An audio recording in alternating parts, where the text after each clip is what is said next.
She left me because I was poor, then I became rich. The night she packed her bags, I realized love could be priced, and the morning after, I learned how fast a heart can turn into a receipt. I'm not proud of how this story ends. I'm not even proud of most of the middle. But if you're listening to this because you think money only changes what you own, you're wrong. It changes who you become, and who you trust.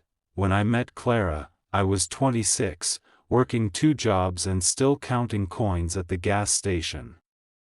She was everything I wasn't: confident, polished, used to better restaurants and softer sheets. We met in a used bookstore downtown, both reaching for the same battered copy of Crime and Punishment. She laughed, said it was a sign. I believed her. For a while, love made me forget how thin my wallet was. We cooked cheap pasta and drank supermarket wine on my sagging couch. She said she admired my ambition. I told her I'd build something real someday.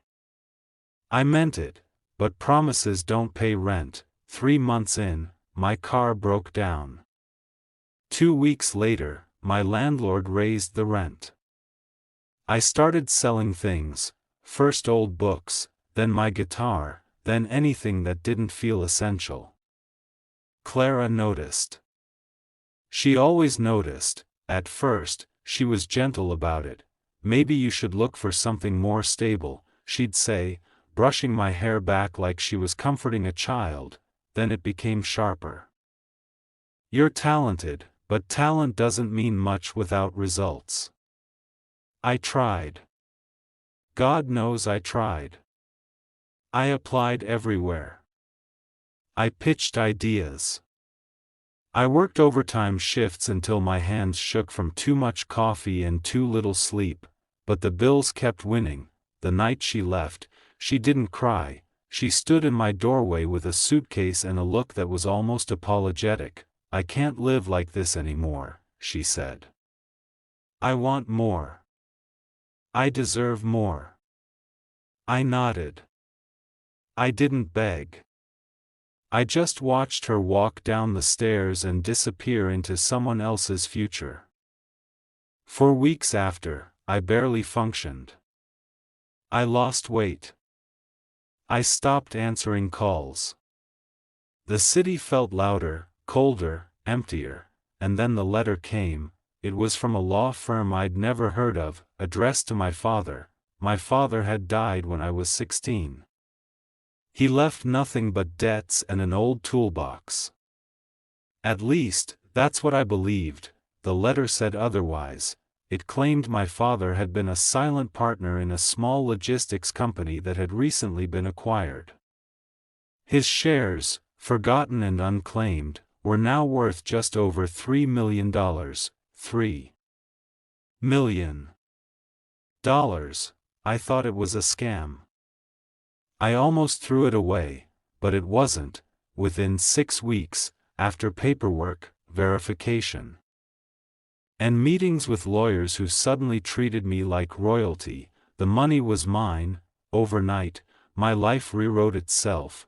I paid off my debts, bought a decent apartment, replaced the car, opened accounts I didn't even know existed, and then, like gravity, Clara came back.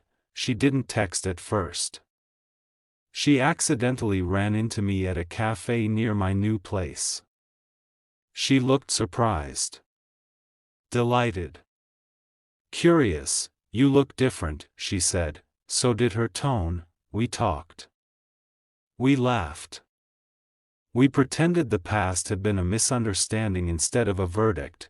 2 weeks later, we were together again. This time, I paid for everything: the trips, the dinners, the clothes she casually admired in store windows. She said she loved how generous I was. I told myself it was romance, not compensation, but something in me had changed. I started paying attention, the way she asked questions about my accounts, The way she memorized names of my advisors. The way she suggested investments her cousin supposedly knew about.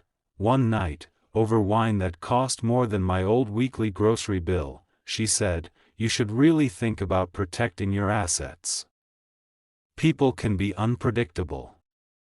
She said it with a smile. That's when the first crack appeared. A month later, I noticed a transfer I didn't recognize. Not large enough to trigger alarms. Just quiet. When I asked her, she laughed. "Oh, that?"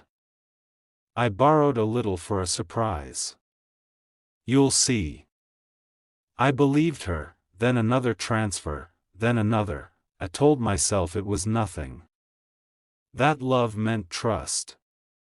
That paranoia was the enemy, until the shocking truth hit me from a stranger's mouth. I was meeting my financial advisor when he hesitated, then said carefully, "Have you authorized joint access with someone named Victor?"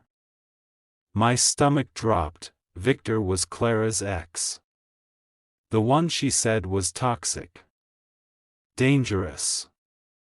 Gone. I said no. The advisor showed me the paperwork.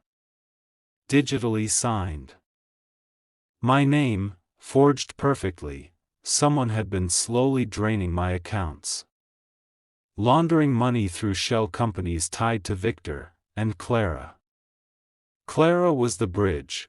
The woman who once left me for being poor was now stealing from me because I was rich. That night, I didn't confront her. I followed her. She left our apartment after midnight, said she was meeting a friend. I kept my distance, heart pounding like it wanted to escape my ribs. She met Victor in a parking garage. I watched them argue, then kiss, and then I watched them open a laptop on the hood of his car and start moving my money. That was the moment love finally died, but rage was born. I could have called the police. I could have confronted her. Instead, I did something darker. I let them keep going. For 2 more weeks, I said nothing. I acted normal. Loving. Blind, but I was building a case. I recorded conversations. Logged transfers. Tracked accounts.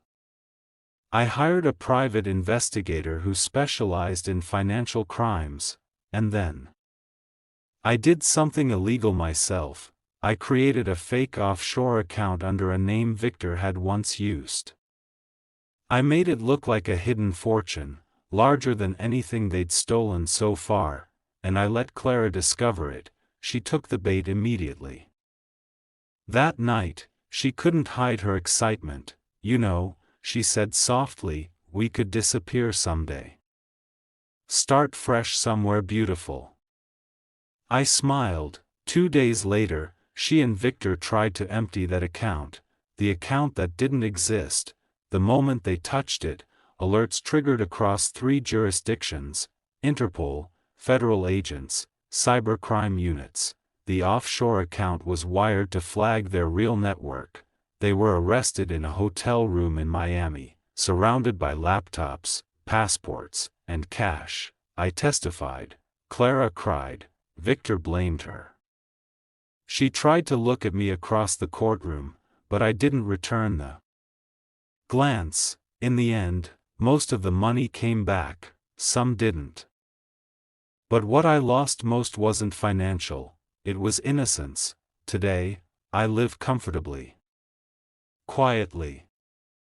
I donate more than I spend. I trust slowly. I love carefully, and sometimes, late at night, I think about the man I was before money entered my life, the man who believed love didn't keep score. Here's the lesson I learned the hard way: money doesn't reveal people, it tests them, and sometimes, the greatest crime isn't theft, it's choosing wealth over a heart. And discovering too late that both can disappear in the same night.